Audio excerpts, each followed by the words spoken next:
to be ready and to help her in her last month of pregnancy. You were in Los Angeles? I was in Los Angeles when this occurred. I was never notified by the police, and I'm not sure that I don't thank God that I was not notified first, okay, because I could have been. They did know that Sharon's father was stationed in the Presidio in San Francisco, so they reached him first. Where did Mr. Bugliosi, the prosecutor, get this information for Helter Skelter? Did he talk to you about where you were? Never. Never. They invent these things? Sure. Where else do they come from? It sells books? Well, the fact that when he says, I was there visiting, it makes it sound like, you know, we're separated and I just went to see him. Or that he was in the military and you reside in Los Angeles. Exactly. The night of the murders. Yes. You have two other daughters, Deborah and Patty. Yes. Deborah had called Sharon at about 6 to 6:30 at night. She had asked Sharon if she could come with a friend and stay all night. Sharon, being late in her pregnancy, thought, maybe not tonight, I'm a little tired. And she was. You came very close to possibly losing two daughters that night. I know. You ever think about that? Well, you see, it was Friday, and she had been home, well, about 3 weeks. We had watched that moonshot with her. July 20th? Yeah, July 20th. She had just got home, okay, from Europe.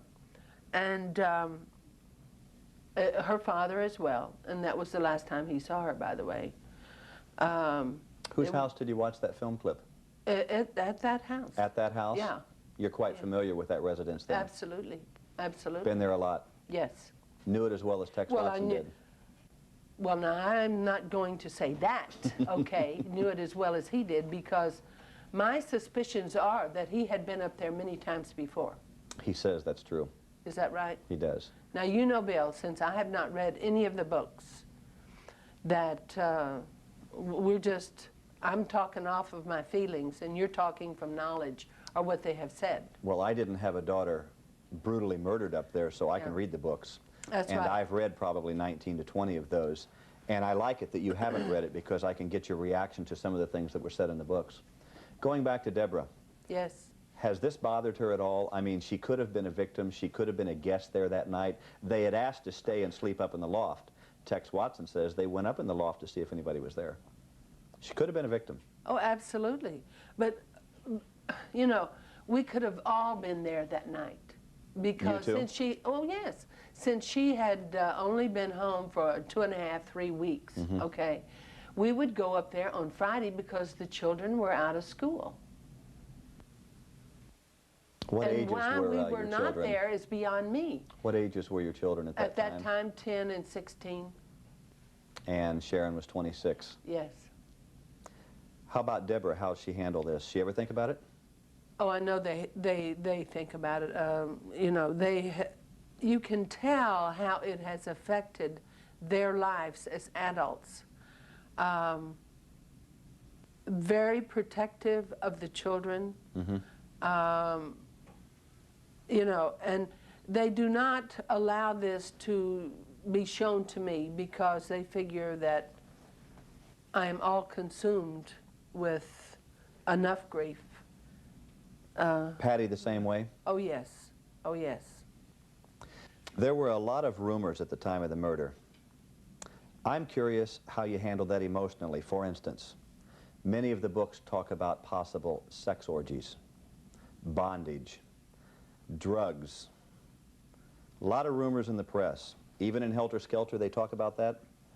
How did you as a mother deal with that? Even the coroner, Noguchi, suggested marijuana. I'm glad you said Noguchi. Well, he did. He suggested marijuana remains next to Sharon's bed. Yes. But Roman Polanski says no, she didn't use any drugs, at least during that time, because she was very concerned about being pregnant.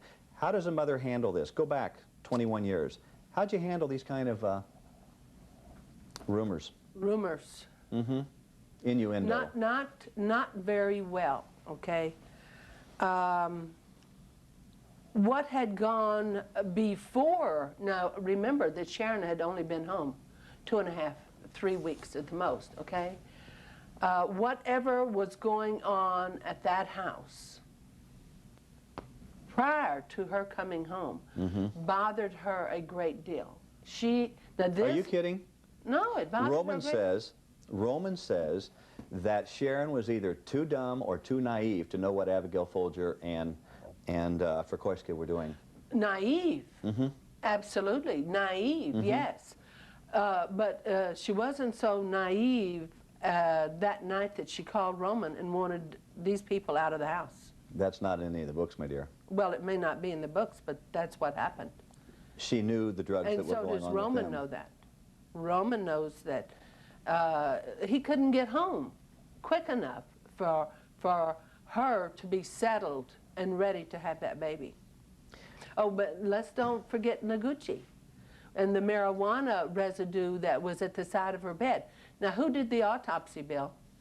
Noguchi requested to do Sharon's. And he did do Sharon's autopsy. Did, and found nothing. And he found absolutely not even nicotine. But in all honesty, didn't Jay Sebring use? And he was on the bed that time in conversation with Sharon when Susan Atkins went in and told them to come into the living room. So is it possible that Jay Sebring had used, and they knew very well that it was remains residual from him? It's possible. All I can say, truthfully, is that Sharon was absolutely clean. Noguchi, who wrote the book, what was the name of the book? Corner to the Stars? Corner to the Stars, knew that, and yet he intimated that she was smoking pot while 8.5 months pregnant. And yet he knew different. That burns me. That burns you? Yeah, that burns me. Let me give you some adjectives to describe Sharon, your daughter. Okay. Sweet? Yes. Innocent? Yes. Nice? Yes. Naive? Right. Any others? Yes, but you see, with you saying them, it's okay. If I say them, I'm just prejudiced, Bill, okay? Sure. She was very naive. Up until she was 21, she was a ward of the courts.